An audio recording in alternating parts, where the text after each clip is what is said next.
One of the things we've added was a breezeway from the detached garage to the house.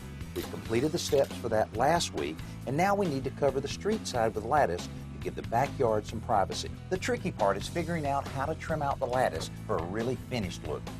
It needs to be a 3/4 piece nailed on top of the...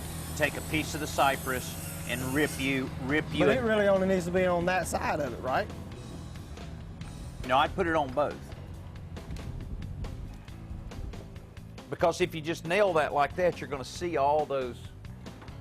It's just not going to be finished. We're both trying to get to the same place. We just have to figure out how to get there together. I just think that there would look like something missing if you have a 2x4 right there and not anything under that, unless you went with that 2x4 there to there. That's what I thought about doing, was coming into here and then just setting it on top of this brick and bolt it to it, screw it to the concrete, and then up and back. That's the way to do it. Mark's first step is establishing the doorway through the lattice, because these posts are a key part of the framework that supports the lattice strips. So keep it square, keep it the same size as that door, swing it open this way, and then,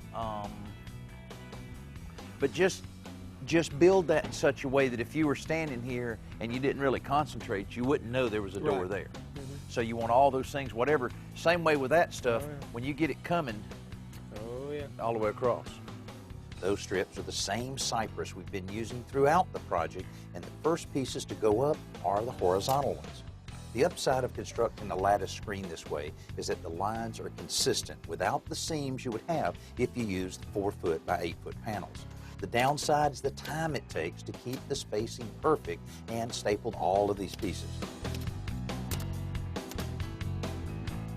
The vertical pieces come next. By starting in the middle with one that's perfectly plumb, they can work toward the edges to fill in the space. As these pieces go up, the guys are able to straighten out some of the bows and curves by pulling them into line before they are stapled. Come over just a hair, right there. Yeah, good. Since the spaces between strips are equal to the strips themselves, a piece of the lattice makes a perfect spacer for the installation of each new piece. Very good. Very good, Mike.